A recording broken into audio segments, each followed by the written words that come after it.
Muy buenos días. Sean todos bienvenidos. El Señor ha sido bueno con nosotros y nos da la oportunidad de congregarnos. Hoy tenemos una visita, Tatiana. Bienvenida, Tatiana. Señor te bendiga. Tenemos algunas ausencias por motivos de salud, pero damos gracias al Señor que aún así nos están acompañando desde el otro lado, allá por el canal. Así que damos gracias a Dios, hermanos. Vamos a orar para comenzar este tiempo de la alabanza. Vamos a orar al Señor que nos cuide, nos proteja, que la palabra que sea compartida hoy sea de aliento a nuestros corazones, que nos desafíe el Señor con su palabra. Y también vamos a orar por los hermanos que no están, que no nos pueden acompañar, las iglesias hermanas también en el Uruguay que se están reuniendo en esta mañana. ¿Sí? ¿Me acompaña? Vamos al Señor en oración. Padre Santo, te damos muchas gracias, oh Señor, por esta oportunidad que tú nos das nuevamente de congregarnos, estar reunidos como iglesia, como cuerpo de Cristo en este lugar, Señor. Agradecidos a ti por tu gran amor, Señor, por tu misericordia, por enviar a tu Hijo Jesucristo a morir por nosotros en la cruz, derramando su preciosa sangre para limpiarnos de todo pecado. Padre Santo, te agradecemos, oh Señor, por la visita de Tatiana. Te pedimos, oh Señor, por ella, por su vida, por su familia también, Señor, por todo lo que ella hace, que tú estés al cuidado de ella, de su vida. Pedimos, oh Señor, también por nuestros hermanos que hoy no nos pueden acompañar, que tienen alguna dolencia física, que no se sienten muy bien de salud, que tú pongas tu mano en cada uno de ellos, les restaures si esa es tu voluntad, Señor, y que pronto podamos gozarnos en la comunión aquí. También pedimos, oh Señor, por las iglesias hermanas. Recordamos a los hermanos en Salto, en Fraiventos, en Concepción, los hermanos de Durazno, de San José, en Montevideo, en Las Piedras, también, Señor, los hermanos en Colonia, los hermanos en Maldonado, en Minas, en otras ciudades, oh Señor, que también se están reuniendo en esta mañana. Que tu palabra, Señor, haya cabida en nuestros corazones, que podamos poner en práctica, Señor, lo que tú tienes para nuestra vida. Gracias por la libertad que tenemos en poder congregarnos, en poder compartir de tu palabra, Señor, y en especial pedimos, Padre Santo, por las almas, aquellos que aún están sin Cristo en sus corazones, que hoy tienen la oportunidad de escuchar de un Salvador, de creer en Él, Señor, y arrepentirse de sus pecados, que tú te reveles a aquellos que aún no te han conocido. Padre, que este tiempo de alabanza sea para tu honra y tu gloria. Te lo pedimos en el nombre de Jesús. Amén. Muy bien. Si me acompañan, vamos a cantar. Yo espero que sí, que me acompañen. No me dejen solo acá cantando al frente. 447 es el himno de Jesús el hombre guarda. Creo que lo conocen bien.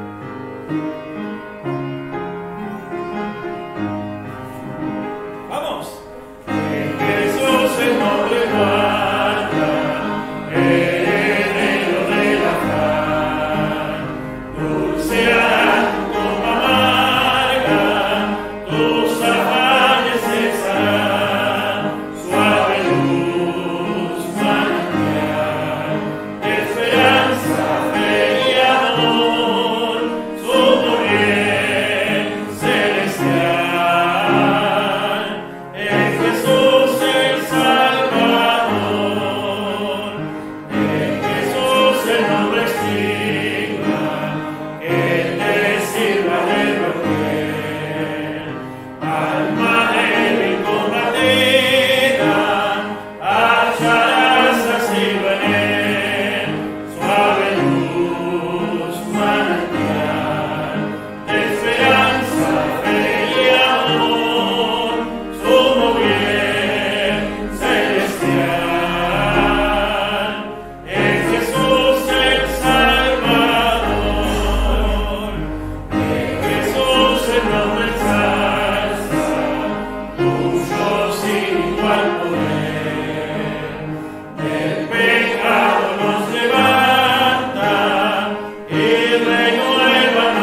Amén. Gloria a Dios que podamos entonar estas alabanzas. El siguiente himno, para lo cual voy a hacer como hace Josué, que los hace poner de pie. 223, a solas al huerto yo voy. 223. Si puede ponerse de pie, vamos a entonar este himno. ¡Vamos! A solas al huerto yo voy, cuando duerme aún la floresta, y en quietud y paz con Jesús yo estoy, oyendo absorto allí su voz. Él conmigo está, puedo oír su voz, y Jesús yo dice ser, y el canto que hallo en él allí, por nadie tener podré. A ver, son los varones, a ver.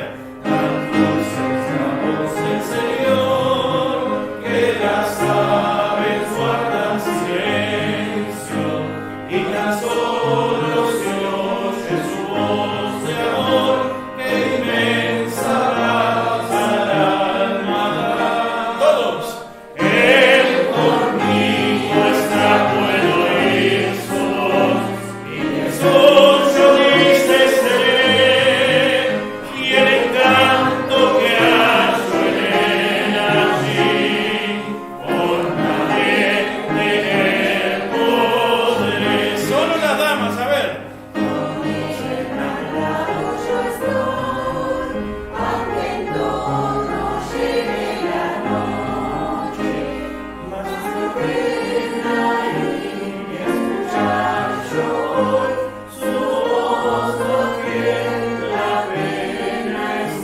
Todos juntos. Él conmigo está, puedo oír su voz, y Jesús yo dice ser, y el encanto que hallo en él allí, por nadie tener podré. Muy bien, puede tomar asiento. Y no le vamos a pedir que salude a su hermano, solamente le da un puño y dígale bienvenido, o un puñetazo, como usted quiera, pero que no se note mucho. Muy bien, hermanos, gloria a Dios por su nombre. Vamos a entonar uno más, y es el 422, para andar con Jesús. Y luego vamos a dar paso al estudio de la palabra de hoy con el hermano Diego. ¿Sí? Todos juntos, vamos. Para andar con Jesús no hay senda mejor que guardar sus mandatos de amor. Obedientes a Él, siempre haremos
puede utilizarla en esta mañana, pero si no, van a aparecer acá, si Dios así lo permite, las citas bíblicas, y le vamos a pedir hermano Diego, y los niños pueden ir a su clase arriba, ¿sí? Hermano Diego.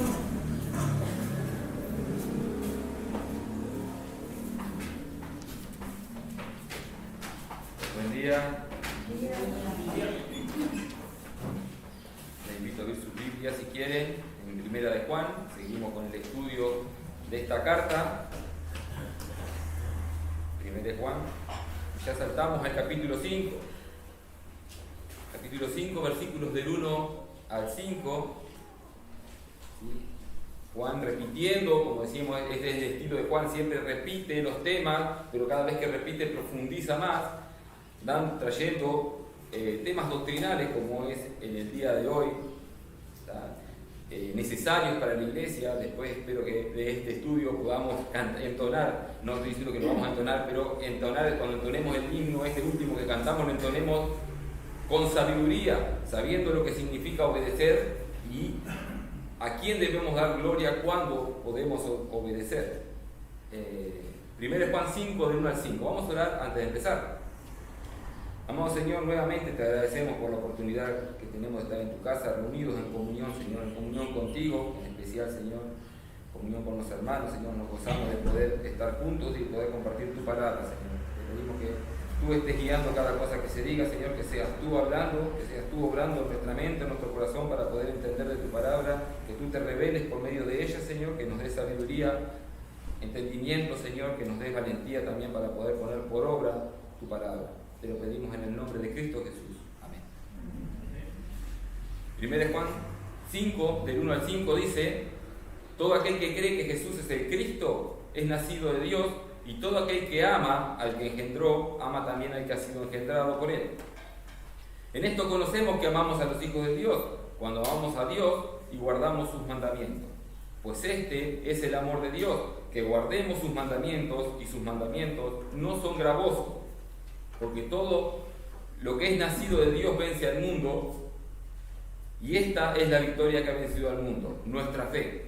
¿Quién es el que vence al mundo, sino el que cree que Jesús es el Hijo de Dios? Bien, un bosquejo general sería de estos versículos. Como título le puse el nuevo nacimiento, porque me parece que el énfasis está ahí, en el nuevo nacimiento, la regeneración, que es lo mismo, el ser engendrados por Dios. Un bosquejo general de esto, acerca del nuevo nacimiento, es la evidencia y la consecuencia del nuevo nacimiento. Estas son la fe como evidencia y consecuencia del nuevo nacimiento en el versículo 1, el amor de Dios y a los hijos de Dios, también lo podemos ver en el versículo 1 y el versículo 2, obediencia a Dios en el versículo 3 y victoria sobre el mundo, versículos 4 y 5. Dice el versículo 1: todo aquel que cree que Jesús es el Cristo es nacido de Dios, y todo aquel que ama al que engendró, ama también al que ha sido engendrado por él. Todo aquel que cree que Jesús es el Cristo. El creer habla ahí de la fe en Cristo, creer, confiar en Cristo, ¿tá? Recordemos que Juan está haciendo una defensa en contra del gnosticismo incipiente, en contra de tal vez doctrinas como el docetismo que pregonaban, así como el gnosticismo, y decían que Jesús parecía ser un hombre, pero que no lo era. Otros decían, no, pero Jesús, en realidad Jesús, el hombre fue como tomado por el Espíritu de Cristo cuando fue bautizado, pero allí en la cruz del Calvario ese Espíritu de Cristo lo dejó, y el que murió en la cruz fue Jesús, el hombre. Y Juan está defendiendo el verdadero evangelio diciendo, no, no es así. Jesús es el Cristo, la misma persona. Jesús hombre, Jesús Dios, 100% hombre, 100% Dios. La filosofía griega, claro que estos movimientos, al igual que hoy en día todas las doctrinas falsas que salen, las religiones falsas que salen, son movidos por movimientos filosóficos que salen de la razón humana. ¿Da? Y como vimos anteriormente, cualquier falsa doctrina que decimos movida por la razón humana termina siendo una doctrina del demonio, ¿da? Movido por el espíritu del demonio. Bueno, la filosofía griega de estos falsos maestros decía, bueno, lo material es malo, eso es lo que enseñaban los gnósticos, que probablemente hasta hoy en día lo sigan enseñando. Decían, lo material es malo, lo espiritual es bueno. Pero ¿qué encontramos en la palabra de Dios acerca de lo material? En Génesis 1:31 dice, y vio Dios todo lo que había hecho, y he aquí que era bueno en gran manera. Entonces, decir que lo material en sí, por ser material, es malo, bueno, según la Biblia, dice Dios que era bueno en gran manera.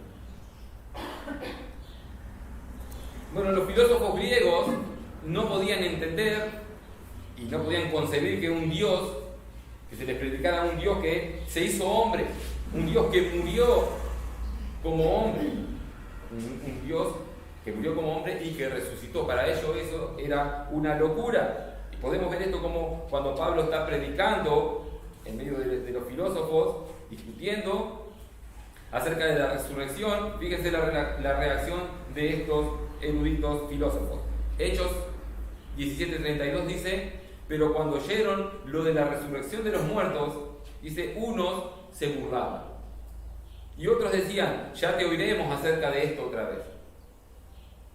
¿Por qué? Porque según la lógica humana esto es inconcebible. Dios el Todopoderoso, el Creador de los cielos y de la tierra, haciéndose hombre, haciéndose criatura, humillándose y muriendo en la cruz del Calvario para después resucitar. Eso no lo podemos entender con nuestra lógica. Eso tiene que venir algo que nos haga entender que eso es verdad. Y esta es la obra de gracia de Dios, que es lo que vamos a defender ahora y exponer. Cuando Juan dice todo aquel que cree que Jesús es el Cristo, está diciendo que son la misma persona. Jesús es el Cristo, no son dos personas distintas, son una sola persona. Cuando dice Jesús es el Cristo, tiene una connotación antiguo testamentaria y mesiánica, cuando anunciaba la venida del Mesías, que es el Cristo. Jesús, la palabra, el nombre Jesús significa Dios salva. Hablando de Jesús como Dios Salvador, y Juan ya los puso como el Salvador. Y ya dijimos que un judío decir a una persona Salvador era reconocerlo como Dios, porque Dios dijo que el único que salva es Él. El Cristo significa el ungido. El ungido. Esto es una tipología usada en el Antiguo Testamento, en 3 oficios. Ungían señalando al Cristo, que es el cumplimiento de esa unción ya hecha en el Antiguo Testamento, ¿sí? Apuntaba a que Dios mismo venía a salvar a su pueblo. Dios mismo venía a buscar a sus ovejas, y Jesús dijo eso, ¿no? Que vino a morir por sus ovejas. Fíjense en Ezequiel, hablando de cómo fue profetizado antes, Ezequiel 34:11, en adelante dice, porque así ha dicho Jehová el Señor, o sea, Dios, he aquí, dice Dios, yo mismo iré a buscar mis ovejas y las reconoceré, anunciando al Mesías. Y Dios dice que es Él el que va a venir. Los judíos debían esperar que el Cristo dijera que es Dios, pero por eso lo mataron. Sigue diciendo el versículo 12, como reconoce su rebaño el pastor el día que está en medio de sus ovejas esparcidas, así reconoceré mis ovejas y las libraré, otra vez es Él, las libraré de todos los lugares en que fueron esparcidas el día del nublado y de la oscuridad. Dice, y yo, en el 13, y yo las sacaré de los pueblos y las juntaré de las tierras. Fíjense que es todo lo que está haciendo Él y que va a hacer Él. Las juntaré de las tierras y las traeré a su propia tierra y las esparceré en los montes de Israel, por las riberas, en todos lugares habitados del país. La obra del Mesías es la obra de Dios mismo que vino a buscar sus ovejas.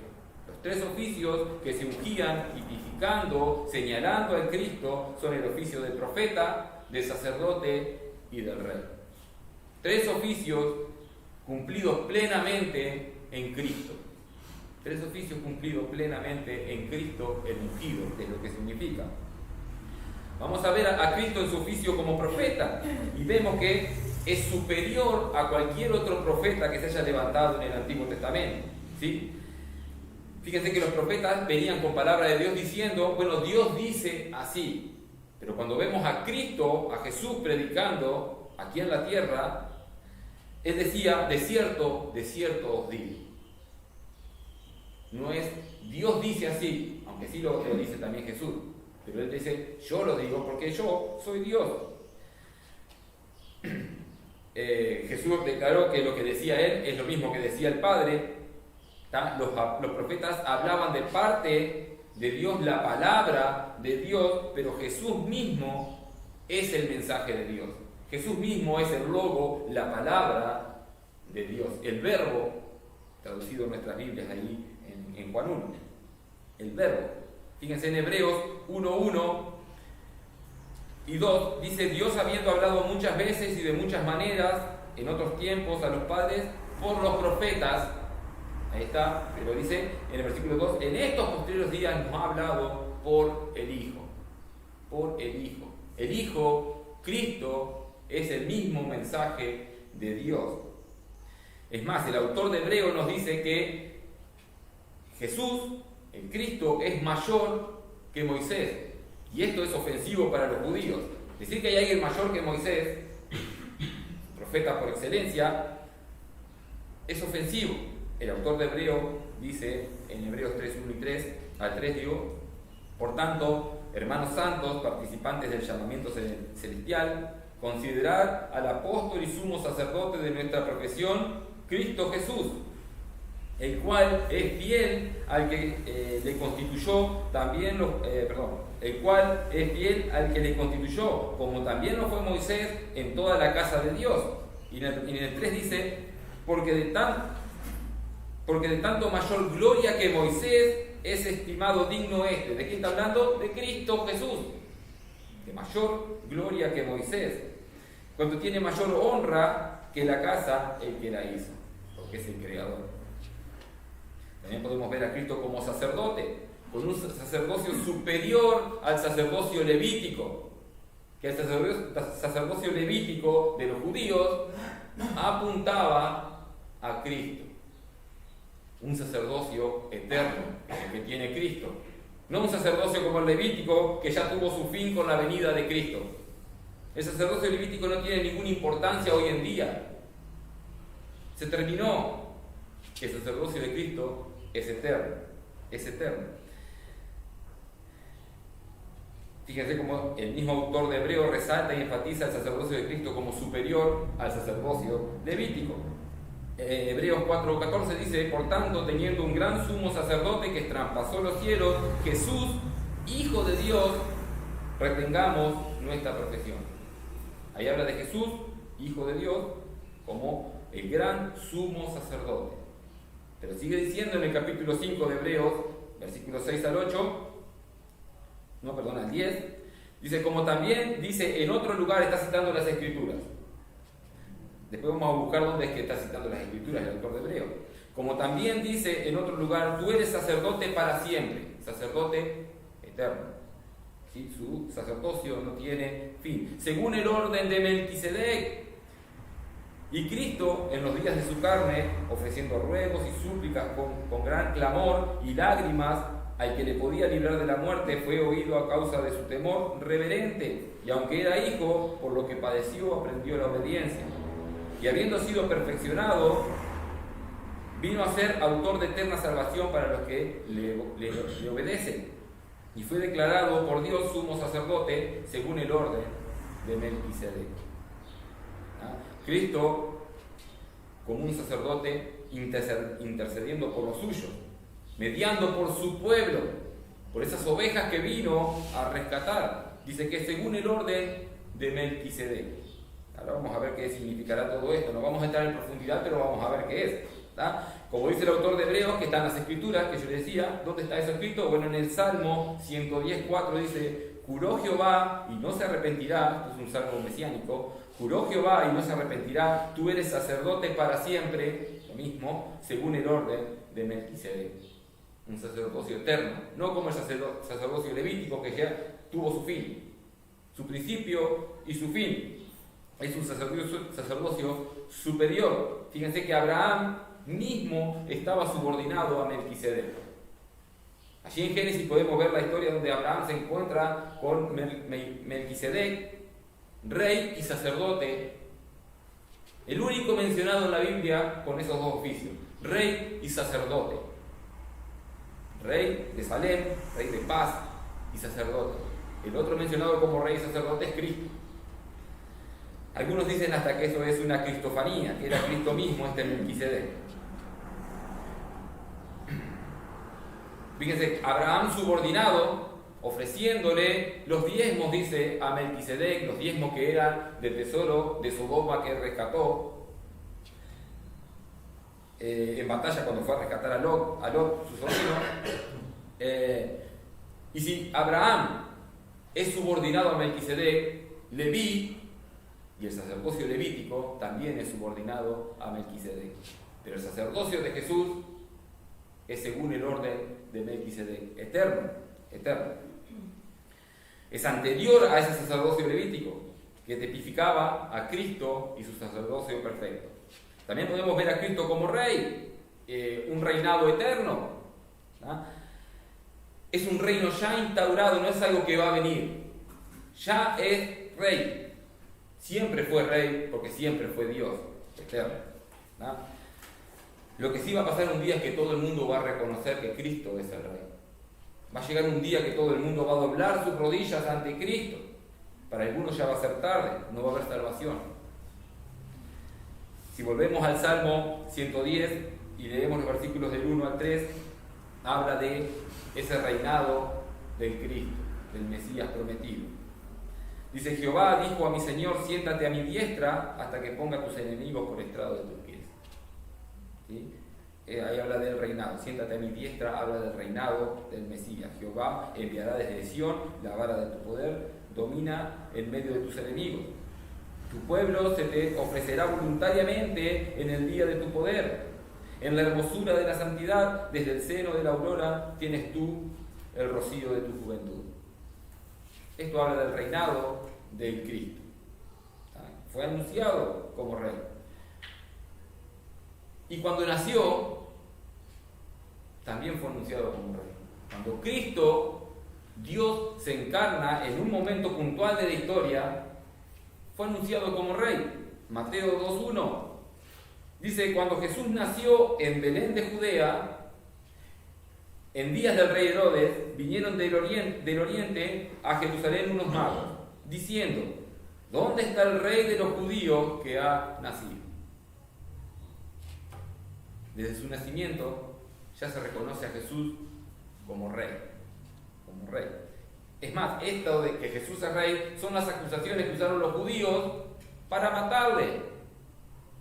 Aparte de muchas acusaciones que trajeron sobre él para que lo mataran, una de ellas fue: bueno, él se está proclamando como rey porque era ofensivo para los que estaban dominando ahí a los judíos.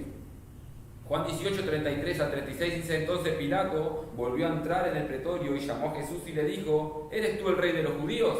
Esa era la acusación que habían traído para que Pilato lo matara, lo mandara a matar.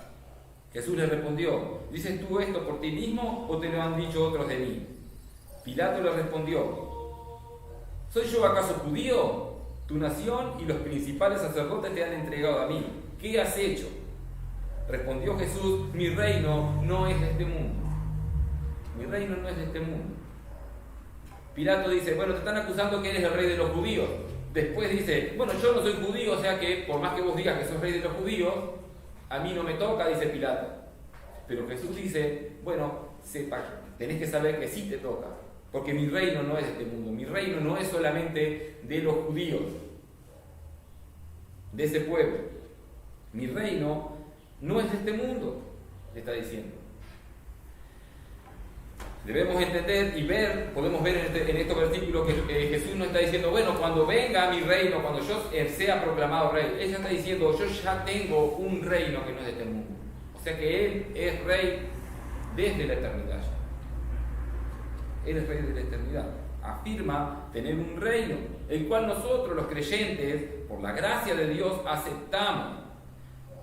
Por el cual, por la gracia de Dios, nos sometemos al reinado de Dios, de Cristo. Por algo decimos que Jesucristo es nuestro Rey y Salvador. ¿Sí? Nuestro Señor y Salvador. No solamente nuestro Salvador, porque muchos podrían aceptar a Cristo como el Salvador, eso sería fácil. Pero primero tenemos que aceptarlo como nuestro Señor, nuestro Rey. Nosotros somos sus esclavos, por más ofensivo que suene. Bueno, como les decía, va a llegar un día que todos van a doblar las rodillas ante este Rey. Nosotros los cristianos ya doblamos nuestras rodillas ante Él, por su gracia, por su gracia. Podemos ver a Cristo como profeta, un profeta superior, siendo Él mismo el mensaje de Dios. Podemos ver a Cristo como sacerdote que intercede entre Dios y el hombre, siendo Él mismo el sacrificio intercesor entre Dios y el hombre, superior a esos animales que se sacrificaban por el sacerdocio levítico.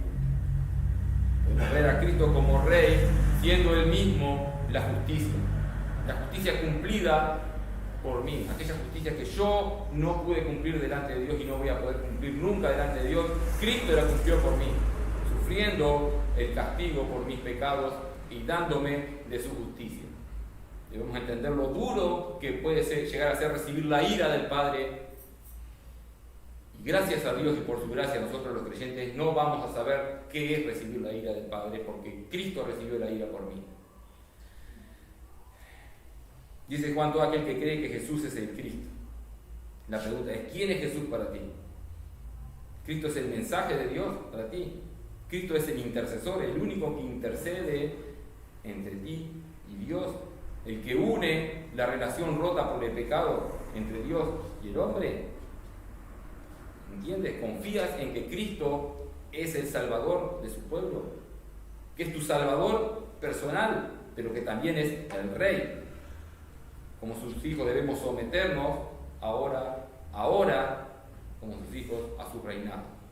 Y vamos a ver que esto de someternos a su reinado es la obediencia y va a estar expuesto un poquito más adelante. ¿Tá? Esto es creer con la fe salvífica, la correcta fe. Puede existir mucha fe en Cristo. Puede haber muchos Cristos predicados por ahí. El Cristo que te va a salvar, el Cristo que te va a dar prosperidad, que te va a dar sanidad, que va a sacar todos tus problemas de la vida. Pero ese no es el Cristo de la Biblia. El Cristo de la Biblia es aquel que te está diciendo que el mundo te va a odiar si le sigues. Que los problemas van a venir, los problemas humanos van a venir si le sigues. Pero el cristiano, por la gracia de Dios, no le va a negar, como decíamos hace unos domingos atrás. Confesar a Cristo no es simplemente decir de palabra yo le confieso. Confesar a Cristo en el contexto era confesar y no negar a Cristo, aún sabiendo que detrás de esa puerta te iban a comer los leones.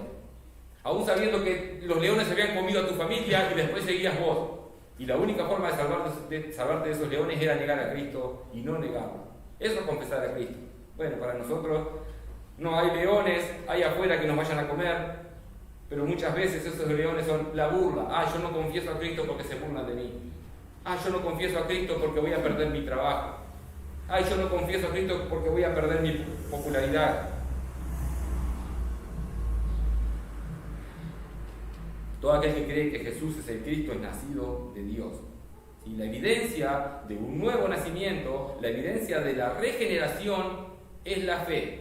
Repito esto, que la evidencia de un nuevo nacimiento y la evidencia de la regeneración es la fe. ¿Por qué lo repito? Porque generalmente se enseña en el sentido invertido. Primero tenés que tener fe y después vas a ser salvo.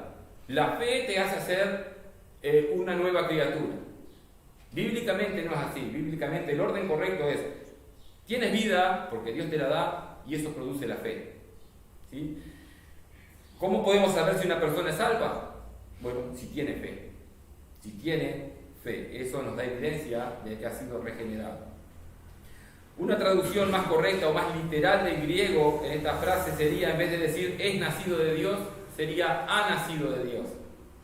¿Tá? Todo aquel que cree que Jesús es el Cristo ha nacido de Dios, da evidencia de que ha nacido de Dios. Con esta frase Juan no está diciendo que la fe es la que nos hace nacer. La fe no es la que nos hace nacer, sino que el que ha nacido de Dios tiene fe, es el fruto de esa regeneración. Es importante esto de la regeneración. Para el creyente es importante saberlo, para el mundo es importante saberlo, el mundo tiene que saber. ¿Tá? Fíjense que el pasaje tal vez más usado para esto del nuevo nacimiento y de la regeneración lo encontramos en Juan 3:3, Bueno, en Juan 3, en realidad, en los primeros versículos, cuando el encuentro de Jesús con Nicodemo. ¿Ah? Y Jesús le dice que si no nace de nuevo, no se va a poder ver el reino de Dios. Aquel que no nace de nuevo no puede ver el reino de Dios. Juan 3:3 dice, respondió Jesús y le dijo, de cierto te digo, que el que no naciere de nuevo no puede ver el reino de Dios. No está hablando solamente de salvación en la eternidad que vendrá. Está hablando de aquí en la tierra. Podemos ver el reino de Dios. Podemos ver que Dios es rey, que Cristo es rey. ¿Lo podemos ver? Bueno, es porque naciste de nuevo. Si no, no puede. Es nacido de Dios. Esta frase señala a que es una acción que ya sucedió en el pasado, ¿tá? Pero que continúa, es continuo en el presente. O sea, es nacido y siempre eres nacido de Dios. No es que vas a perder eso. Hemos nacido en el pasado y el nuevo nacimiento continúa actuando en nosotros, produciendo fe en nuestras vidas. Esta frase, es nacido de Dios o ha nacido de Dios, aparece otras veces en la Biblia. Aparece otras veces en el mismo libro, en la primera carta de Juan. Así que vamos a ver cómo lo interpretamos, porque muchos dicen, bueno, en realidad no está diciendo eso lo que yo estoy diciendo, está diciendo si crees, vas a nacer de Dios. 1 Juan 2:29 dice, recuerden que estamos en la misma carta de Juan, o sea que es el mismo escritor el que está hablando acá, escribiendo, inspirado por el Espíritu Santo, sí, pero es el mismo autor. Dice, si sabéis que Él es justo, sabed también que todo el que hace justicia es nacido de Dios, o ha nacido de Dios. La misma frase, la misma construcción en el griego. ¿Sí? Si sabéis que Él es justo, sabed también que todo el que hace justicia es nacido de Dios. Podemos interpretar esto y decir, ¿se nace por hacer justicia? ¿Se nace por hacer justicia? Bueno, déjenme decirle que si afirmamos eso, estamos afirmando una herejía.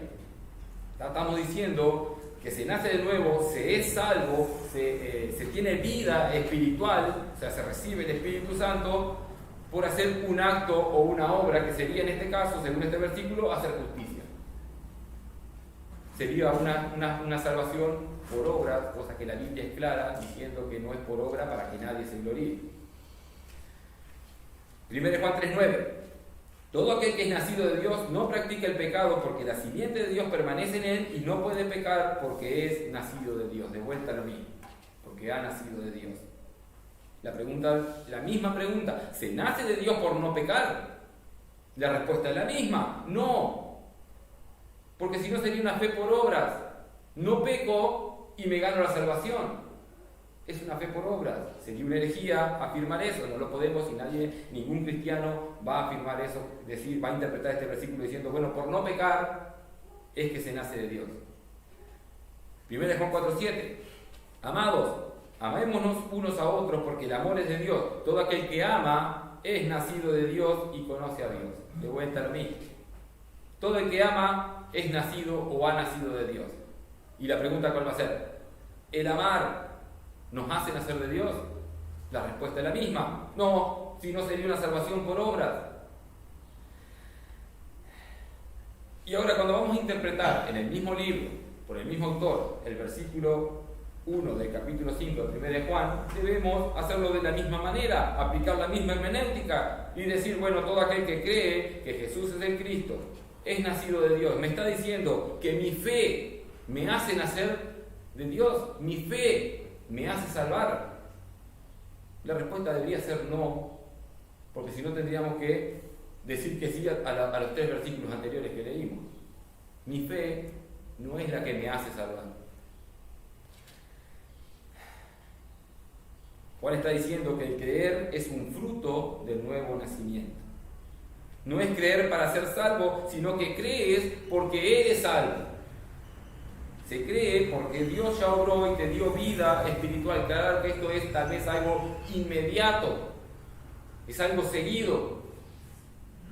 Tal vez no podemos ver la diferencia porque es en un instante.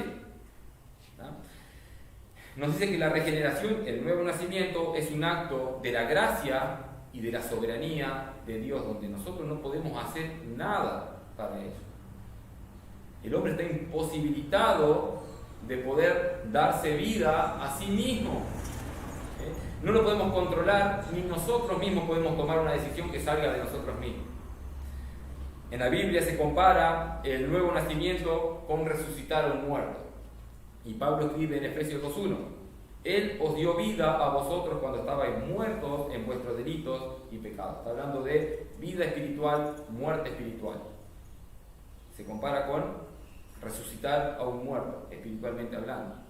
Pero tenemos ejemplos en la Biblia donde sí se resucitó un muerto. Y podemos ver cómo es la mecánica de la resurrección o de resucitar un muerto. Vamos a Juan 11, del 41 al 44, donde se nos relata la resurrección o cuando vuelve a la vida Lázaro.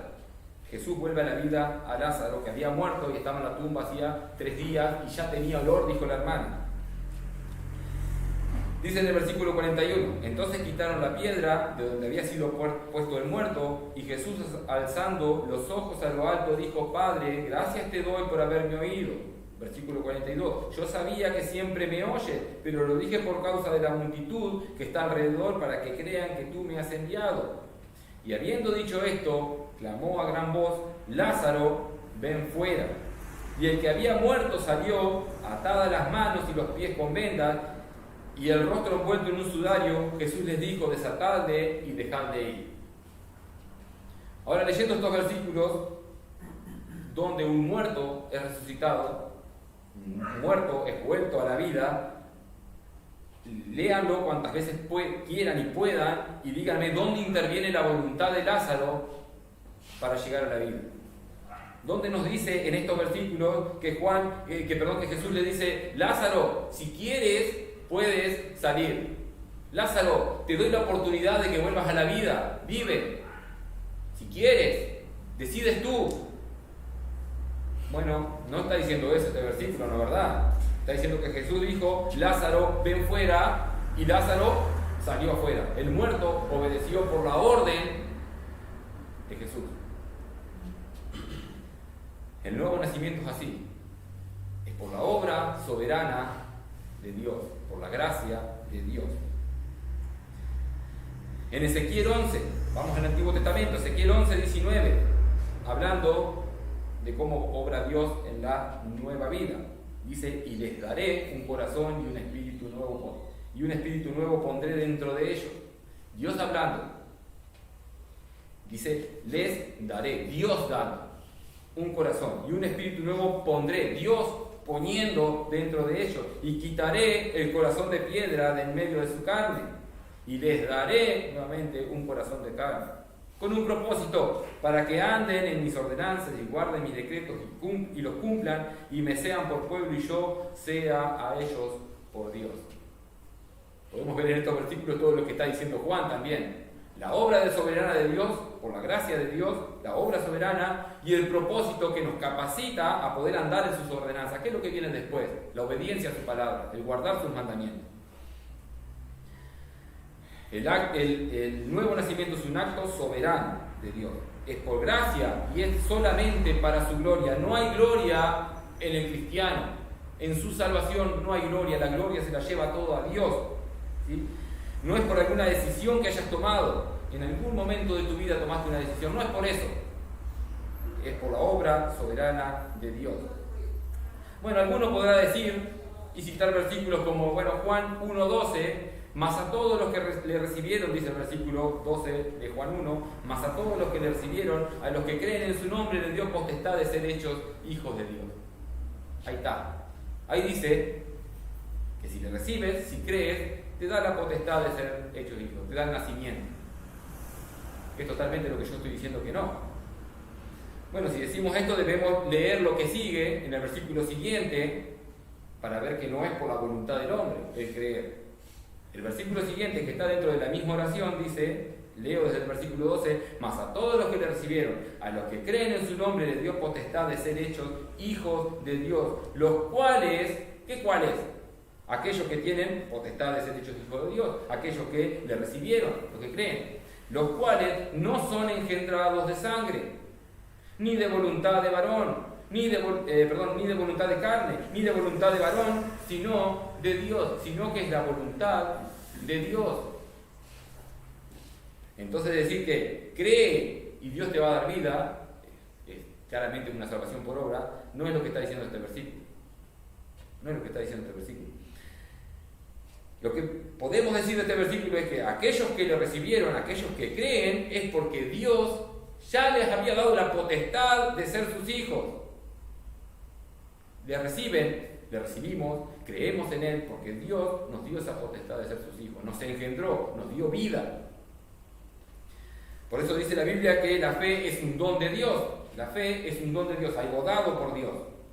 No algo ganado ni comprado por nuestros actos, es un don de Dios. El hombre natural, como éramos nosotros antes de recibir la gracia de Dios, el hombre natural no puede producir esa fe. Nosotros no somos superiores a nadie, nosotros no pudimos producir esa fe que tenemos en nosotros. Nunca podría por sí solo el hombre producir la fe y sujetarse al señorío de Dios. No puede. Romanos 8:7. Por cuanto los designios de la carne son enemistad contra Dios, dice, porque no se sujetan a la ley de Dios, y agrega, ni tampoco pueden, es imposible. El hombre natural no puede sujetarse a Dios, no puede ver el señorío de Dios, no puede ver el poder de Dios, no puede ver la necesidad que tiene de un Salvador. El hombre natural no puede venir a Cristo sin esa obra regeneradora de Dios, esa obra de gracia de Dios que viene hacia nosotros. Por eso, en Juan 6:44 lo dice claramente, ninguno puede venir a mí, dice Jesús. ¿Y ninguno a quién se refiere? Bueno, a ninguno. Ningún hombre que haya pasado por el mundo, o ningún hombre que vendrá en el mundo en el futuro, ninguno puede venir a Cristo, si el Padre que me envió no le trajere, si no hay una obra de Dios en él. Y yo le resucitaré en el día postrero. Es imposible para el hombre. La fe, el creer en Cristo, en confiar en Cristo, en confiar en su obra salvadora, es por obra y gracia de Dios. No es algo que nosotros podamos producir. ¿Somos salvos por qué? Bueno, somos rápidos en decir la salvación es por fe. Bueno, hay algo de eso, sí es verdad. La salvación es por fe y podemos encontrar versículos que lo dicen. Pero debemos entender que la salvación es por gracia. Y el medio para eso, bueno, es la fe, que viene antes la gracia, después la fe. Hechos 18:27. Y queriendo él pasar a Acaya, los hermanos le animaron y escribieron a los discípulos que les recibiesen. Y llegando él allá, fue de gran provecho a los que por la gracia habían creído. ¿Por qué creyeron estas personas?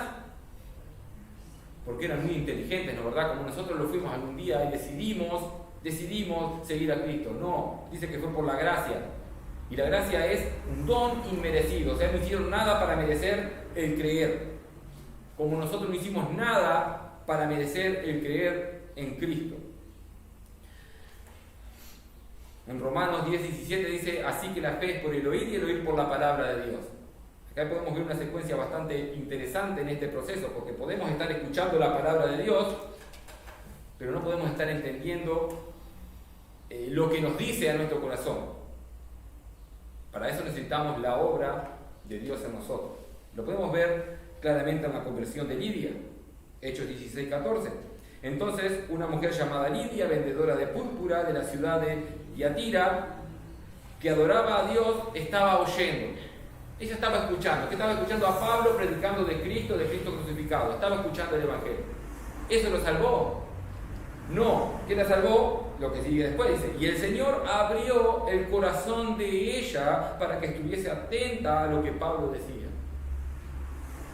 Claramente la obra de Dios en ella fue la que le dio el entendimiento de decir, bueno, lo que estoy escuchando es palabra de Dios y lo que me están diciendo es verdadero.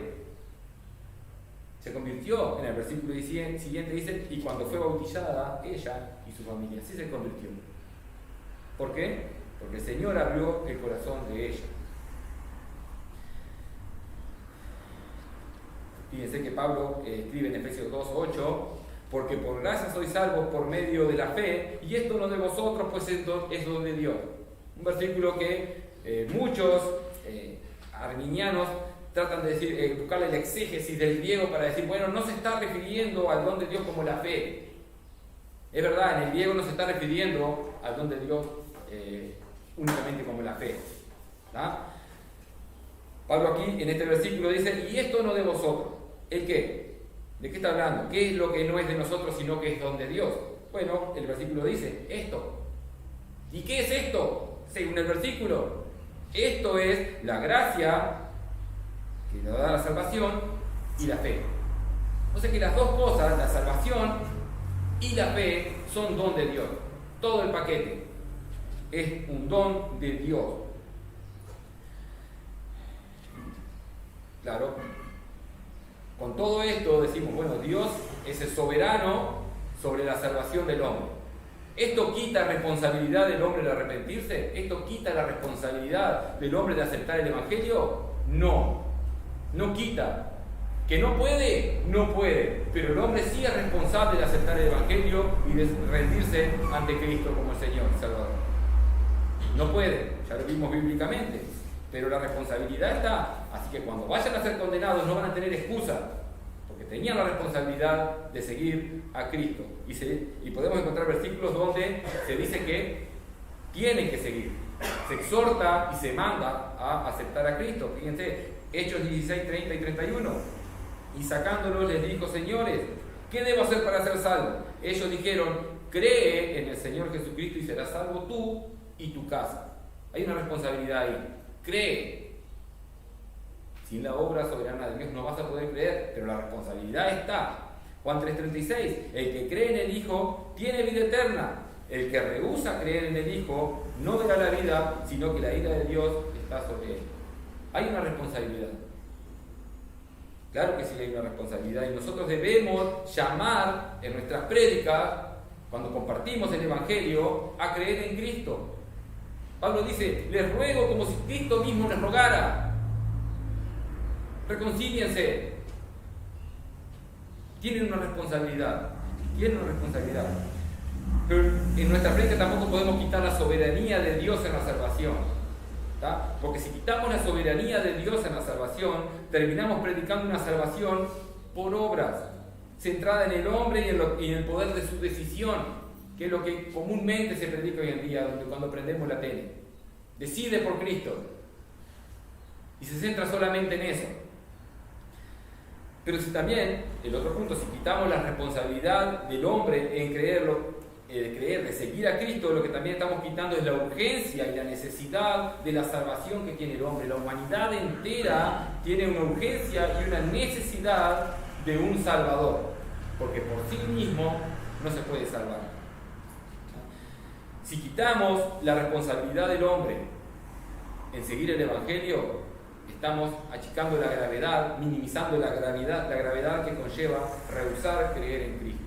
Si rehusas creer en Cristo, no tienes vida eterna. Y esto significa una condenación eterna en el infierno, una eternidad de sufrimiento bajo la ira de Dios. Es grave eso. Debemos predicar un evangelio que invite a creer, a confiar en la obra soberana de Dios, en Cristo allí en la cruz del Calvario, y no caer en el decisionismo actual. Toma una decisión y ya sos salvo. Salvo siempre salvo. No estoy diciendo que la salvación se pierda, pero la frase salvo siempre salvo es, bueno, una vez tomaste una decisión, ya eres salvo para toda la vida. Eso no es verdad. ¿Tá? El decisionismo hace eso. Hace una campaña evangélica y ¿cuántos se convierten? Cientos de personas, miles de personas. ¿Cuántos perseveran en el camino de Dios? No sabemos, tal vez ninguno.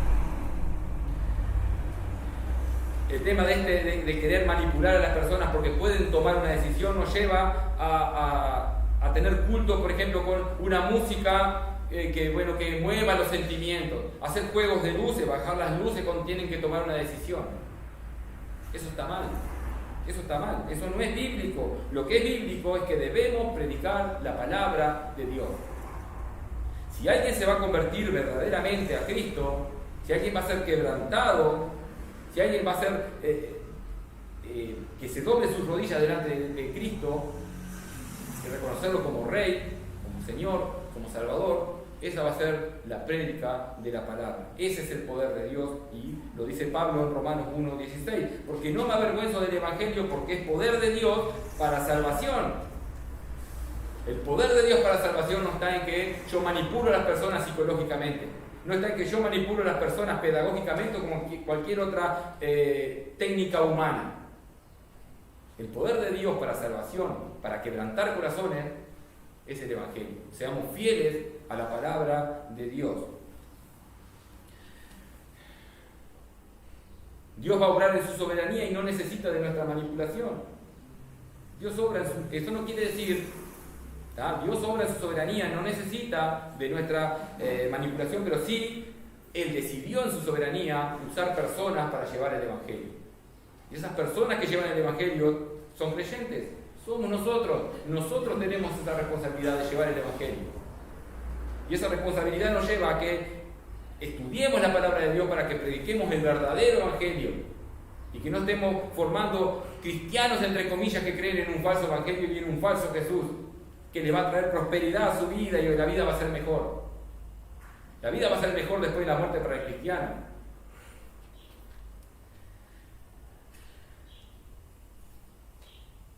Una vez que hayas creído, una vez que hemos creído, una vez que alguien ha creído por nuestra predicación, nadie puede jactarse.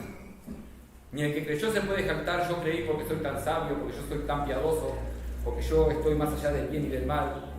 O el que predicó la palabra o el Evangelio va a decir, él creyó porque yo le prediqué. Nadie se puede jactar. La gloria es toda para Dios porque es toda obra de Dios.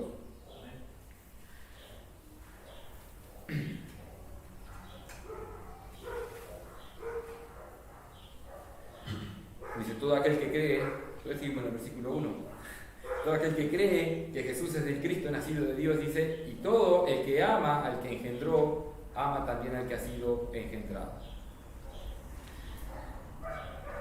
Los hijos de Dios aman a Dios y aman a sus hermanos, a los demás creyentes. Al que engendró, cuando dice al que engendró, Juan está refiriéndose al que da vida como un padre da vida a un hijo. Podemos encontrar en la genealogía de Jesús cuando dice Abraham engendró a Isaac, es la misma palabra. Como un padre engendra a un hijo. Pero espiritualmente está hablando de la obra de Dios como creador. ¿Creador en qué sentido? El creador de vida en nosotros cuando estamos muertos en delitos y pecados y nos dio vida. Él es el que nos engendró a vida. Es un resumen de lo dicho anteriormente. Está diciendo que es Dios el que engendró. Podemos ver dos tipos de personas en esta oración. Uno que es el que engendra, que sería Dios. Dios es el que engendra. Y otro que es engendrado, que es el creyente. Pero no existe una tercera persona que diga, bueno, se engendró a sí mismo. Este se engendró a sí mismo. Tuvo su decisión de engendrarse. Él decidió vivir espiritualmente. Eso no existe bíblicamente. No está acá. Dice Juan que la evidencia de que amas a Dios está en amar a los engendrados por Él, aquellos a los que Él amó. Ama a lo que Dios ama. Claro, por eso dijo anteriormente, que estudiamos hace 15 días, en Juan 4:20, si alguno dice yo amo a Dios y aborrece a su hermano, es mentiroso. Amas a Dios, pero aborreces a tu hermano, eso no es compatible, eso no es verdad. Es una mentira, dice la palabra de Dios. Juan dice, todo aquel que ama al que engendró. Como les decía, el que engendró es el que dio vida espiritual. En 2 Corintios 5:17 dice, de modo que si alguno está en Cristo, nueva criatura es. Engendró esa nueva criatura. Las cosas viejas pasaron, aquí todas son hechas nuevas. Es esa nueva vida que no teníamos. Y dice en el versículo 18, y todo esto proviene de Dios. Más claro todavía, ¿no? Y todo el que ama al que engendró, ama también al que ha sido engendrado. El que engendró es más que decir el que creó. El que engendró tiene una connotación mayor a decir al que creó. Aunque Dios sí es creador y creador de todo, no engendra a todas las personas. Ser engendrado, nacido de Dios, es distinto a ser una criatura de Dios. Todo lo creado es obra de Dios. Eso es verdad. En Génesis 1:1 dice, en el principio creó Dios los cielos y la tierra. Y todo esto que creó Dios como creador lo hizo por su palabra. Génesis 1.3 dice, y dijo Dios sea la luz y fue la luz. En Génesis 1.6, y luego dijo Dios haya expansión. En Génesis 1.9 dijo también Dios júntense las aguas. Génesis 1.11 después dijo Dios produzca. Sí, todo creado por su palabra. Pero para engendrar hijos espirituales, los creyentes, tuvo que enviar a su Hijo al mundo. Dios tuvo que encarnarse, Dios tuvo que humillarse, Dios tuvo que morir como un delincuente allí en la cruz, recibir la ira de Dios como si fuera pecador. No tenía otra opción. No tenía otra opción. La encarnación de Cristo, su obra, su muerte en la cruz es la única forma que Dios tenía para salvarnos, para engendrarnos, para darnos vida. No podía hacerlo de otra forma. Y esto a veces suena chocante, decir Dios no podía. Porque Dios es todopoderoso, en verdad. Bueno, eso sería un tema aparte de decir, hablar de ese atributo de Dios. ¿Tá? Pero Dios no podía hacerlo de otra forma. No había otra opción. Si yo les pregunto a ustedes, ¿ustedes cómo lo hubiesen hecho? ¿Cómo hubiesen salvado al mundo? Bueno, podría haber cada uno de los que está acá, podría tener una opción distinta y ninguna de ellas podría ser enviar a mi hijo a que muera por el culpable, aquel que me ofendió. Pero Dios no tenía otra opción. Mateo 26:39. Yendo un poco adelante, se postró Jesús orando antes de ir a la cruz del Calvario a recibir la ira del Padre. Yendo un poco adelante, se postró sobre su rostro, orando, diciendo, Padre mío, si es posible, pasa de mí esta copa, pero no sea como yo quiero, sino como tú. Jesús como justo, como Dios, ¿ustedes se piensan que el Padre no le escuchaba y le respondía a sus oraciones? Pero Jesús dijo, si es posible, o sea, si existe una posibilidad de que yo no beba esta copa, la copa es la ira de Dios. Si es posible, y si hubiese habido posibilidad, Dios le hubiese dicho, bueno, no bebas la copa, no vas a recibir mi ira. No había otra posibilidad. Mateo 26:42 sigue diciendo, otra vez fue y oró por segunda vez diciendo, Padre mío, si no puede pasar de mí esta copa, sin que yo la beba, hágase tu voluntad. La respuesta del Padre fue, no puede pasar la copa. Y dice, bueno, si no puede pasar la copa, de mí esta copa, sin que yo la beba, que se haga tu voluntad. La única forma que Dios tenía para engendrar hijos era muriendo en la cruz del Calvario, llevando mis pecados, aquellos pecados que yo nunca iba a poder pagar, y el castigo va a ser una eternidad en el infierno. Juan está diciendo, si amas verdaderamente a Dios que dio la vida allí en la cruz del Calvario, que murió para que tú puedas vivir, también vas a amar. Si bien se nos manda a amar al hermano, está diciendo que esto va a ser algo natural, algo que va a salir de amar a Dios. ¿Tá? Porque Cristo también murió por ello, también los amó. Si amas a Dios, vas a amar a aquellos que son amados por Dios, que serían tus hermanos. Versículos 2 y 3. En esto conocemos que amamos a los hijos de Dios, cuando amamos a Dios y guardamos sus mandamientos. Ya falta poco. Pues este es el amor de Dios, es el amor a Dios, que guardemos sus mandamientos y sus mandamientos no son gravosos. ¿Sí? En esto conocemos que amamos a los hijos de Dios, cuando amamos a Dios y guardamos sus mandamientos. La evidencia de amar a los hermanos es amar a Dios. No puedes amar a los hermanos si no amas a Dios. No puedes amar a los hermanos si no amas a Dios. Amar con el amor que se nos exige en la palabra de Dios es amor ágape. No se puede. No está hablando de este amor humanista o filantrópico por las personas. Sí, vamos a ayudar y vamos a dar todos nuestros bienes y nuestras cosas por el mundo y en África, que los niños que están pasando hambre. Bueno, no está hablando de eso, que si lo hace no estaría mal, pero no está hablando de eso. ¿Tá? Sino que habla del amor a los que han sido engendrados, a los hermanos, a los hijos de Dios, aquellos hermanos nuestros, hermanos por la sangre de Cristo, por el sacrificio de Cristo en la cruz. Este amor no está centrado en el bienestar, en el bienestar humanista, sino en el amor obediente a Dios. Fíjense que hay un orden en el amor y en la obediencia. Y es el resumen de la ley. Jesús dice, resumiendo toda la ley, cuando le vienen a preguntar cuál es el más grande mandamiento, él dice, Jesús le dijo, amarás al Señor tu Dios con todo tu corazón y con toda tu alma y con toda tu mente.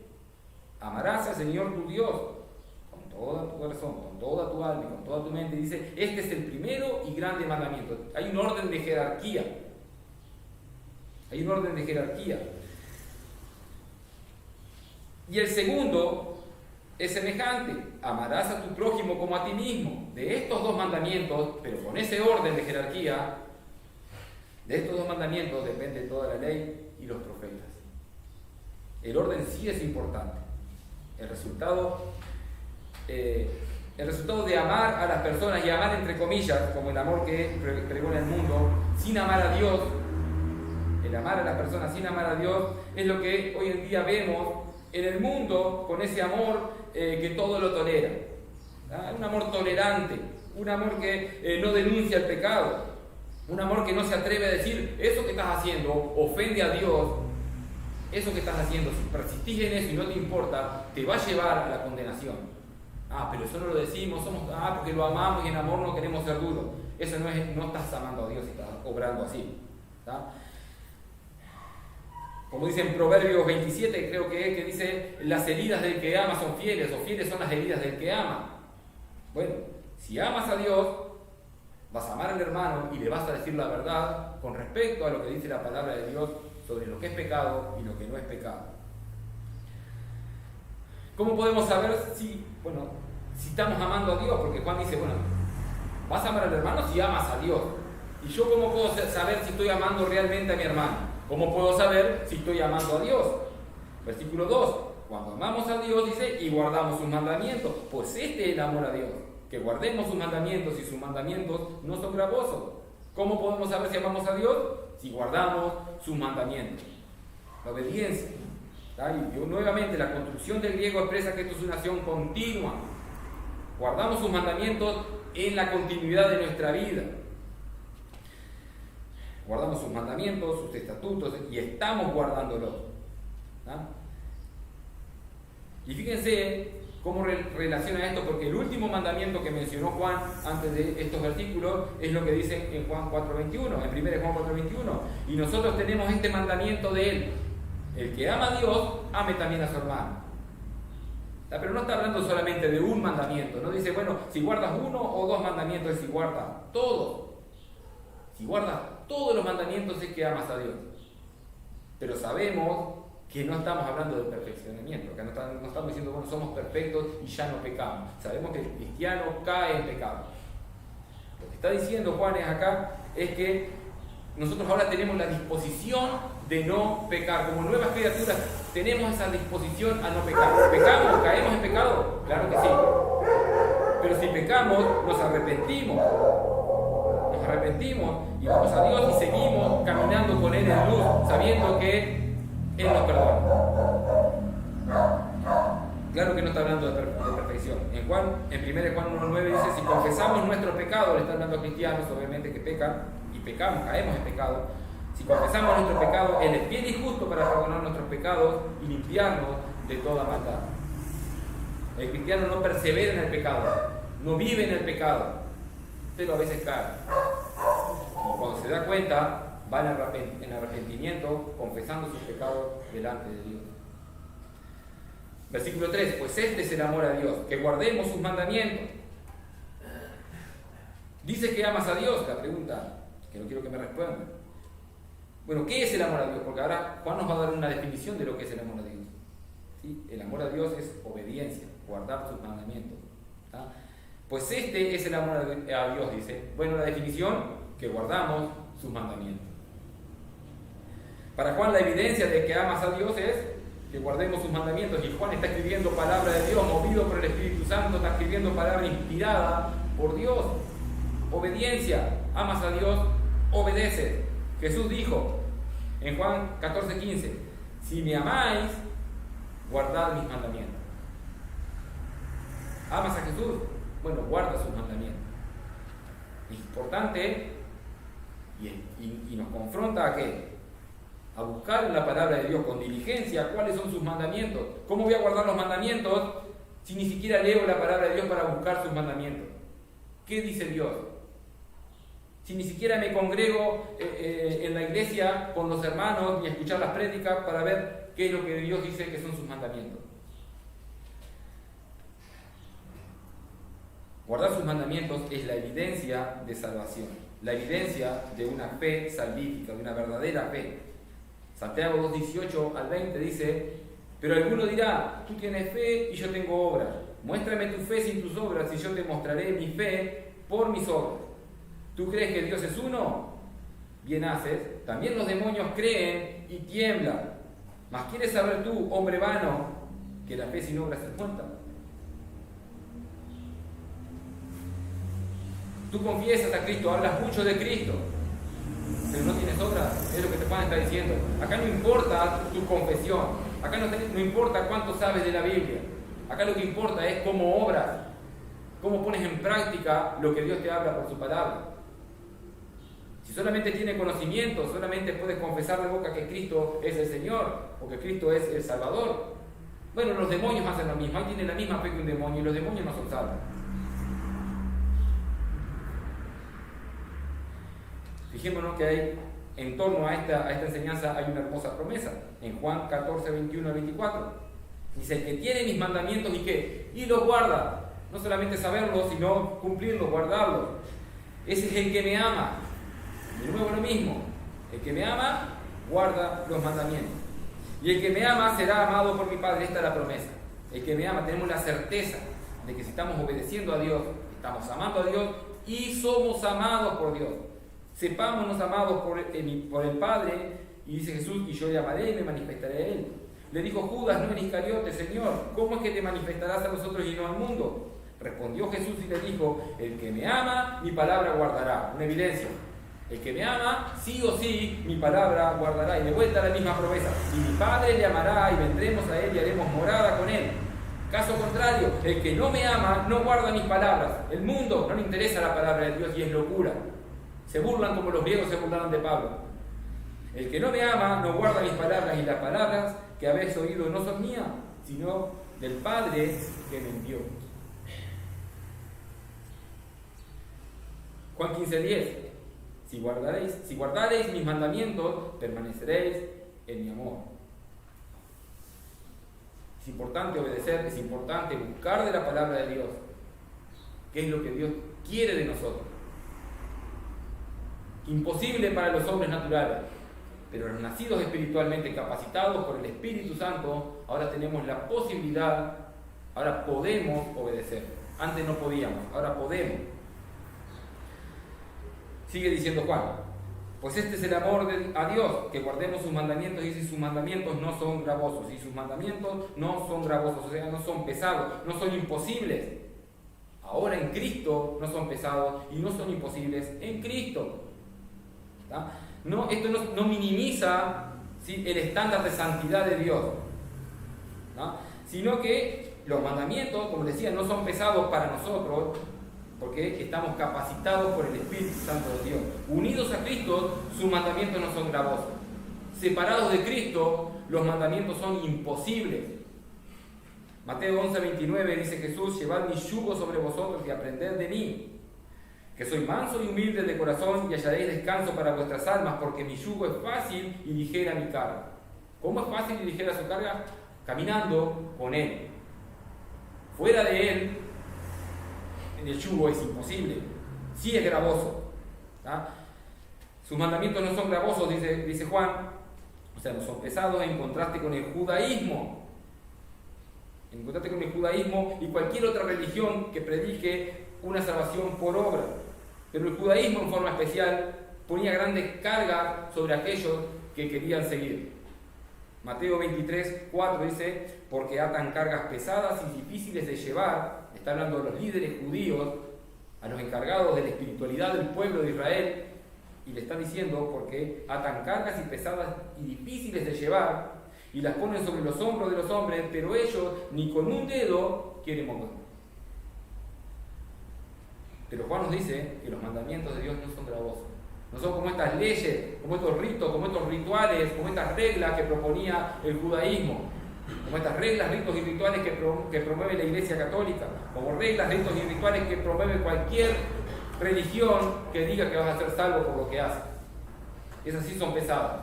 En Cristo son livianas porque Él llevó todo el peso en la cruz del Calvario. Sus mandamientos no son gravosos, y con esto estoy terminando, ¿sí? Claro que no llegué al versículo 5. Sus mandamientos no son gravosos, nos revela la santidad de Dios. Saber que no son gravosos para los creyentes nos revela la santidad de Dios, nos hace ver y contemplar su gracia en salvarnos porque no la merecíamos. Y por eso son un deleite para el creyente. Las leyes de Dios son un deleite para el creyente. Bienaventurado, dice el Salmo 1, bienaventurado el varón que no anduvo en consejo de malos, ni en camino de pecadores, ni en silla de escarnecedores se ha sentado. Y en el versículo 2 dice, sino que en la ley de Jehová está su delicia, y en su ley medita de día y de noche, porque no son gravosos. En Cristo, si vamos con la ley de Dios al mundo, sí va a ser gravoso. Estos mandamientos no son gravosos porque no son para salvación, sino que son una obediencia desde la salvación. Vamos a terminar la oración. Amado Señor, te agradecemos por tu palabra, Señor. Agradecemos porque podemos ver por medio de ella, Señor, tu gran amor para con nosotros, tu gracia soberana sobre nosotros, Señor. Queremos darte gloria solamente a ti, Señor. Agradecerte por habernos salvado, Señor, por haber cambiado nuestro corazón de piedra por uno de carne, Señor. Te pedimos, Señor, que nos uses como instrumentos útiles en tu mano para poder llevar tu evangelio de gracia al mundo. Te pedimos que te quedes con nosotros en el nombre de Cristo Jesús. Amén.